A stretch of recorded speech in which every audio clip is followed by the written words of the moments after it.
I do want to preface first by saying that, look, I know the difference between hindsight and at the moment. In hindsight, everything's clear. Today, we see MCAS as a much more significant part of the flight control system.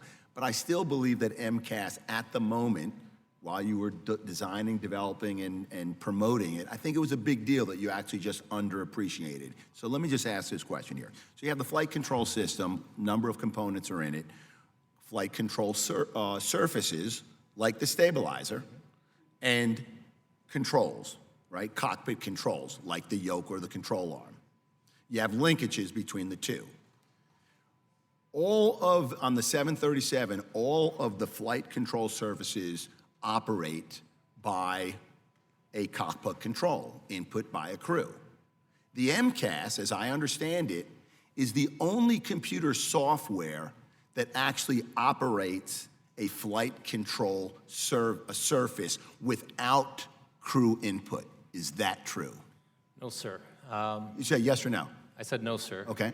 As I mentioned earlier, the yaw damper it operates independent of the crew, and it moves the rudder surface in response to wind gust, and so up to 3 degrees. And so crews don't put any input on that. It just happens automatically based on Okay, fair enough, and I appreciate that clarification.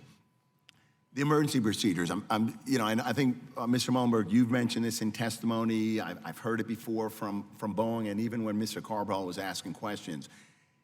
The emergency procedure for a runaway stabilizer, first of all, the condition is an uncommanded stabilizer trim movement occurs continuously, which means, let's say the stabilizer goes down, which means the nose is gonna go down. You try to make the correction, either the trim button or the yoke, and you're not getting any relief, right? That's a runaway stabilizer trim, right? Yes or no? That could be how it might behave. Uncommanded stabilizer trim movement occurs continuously. Stabilizer goes down, the nose goes down, right? Right. Right, okay. So now if it's continuous, which means I do the control, either the trim button or the control yoke, I don't get any relief, and then the quick reaction handbook says, do the cutaway, the runaway cutoff, right? Well, when you say you don't get any relief from the step, Which means if I do either the trim button or the control column and I were to take my hands off, it would still be going down. so then that sounds like you have multiple failures going on. You have something that's driving the stabilizer in the initial spot, and now you have something else that's causing. No, I'm talking about an uncommanded stabilizer trim movement occurs continuously, and that trim movement causes a nose down. In which case you trim with the thumb. Right, but if I trim and nothing happens, that's a runaway stabilizer trim, isn't it? That would be a runaway stabilizer trim, but I'm saying that's two different failures that could potentially. Okay, so if I have a runaway stabilizer trim, okay, it's continuous. But with the MCAS activation, it's not continuous. Correct. It moves to a certain position and it stops. It stops, and I can do some correction like they did on Lion Air, and then 5 seconds later on Lion Air, MCAS activated again.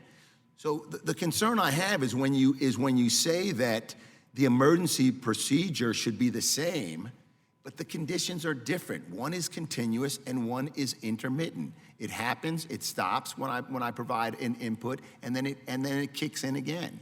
And I know you've got litigation pending, and maybe that's not why you want to answer the question, but Congressman, let me try, and John, Yeah. help me here. But so the runaway stabilizer procedure, whether it's caused by MCAS or some other failure mode, the procedure is to trim the airplane, manage your power, and then hit the cutout switch if it continues. So, but as a pilot, don't you recognize it because, like it says in the QRH, it's continuous. So right? Is that right? It's continuous? I think the difference you're pointing out is that there are some runaway stabilizer modes where it's one continuous sweep. Right.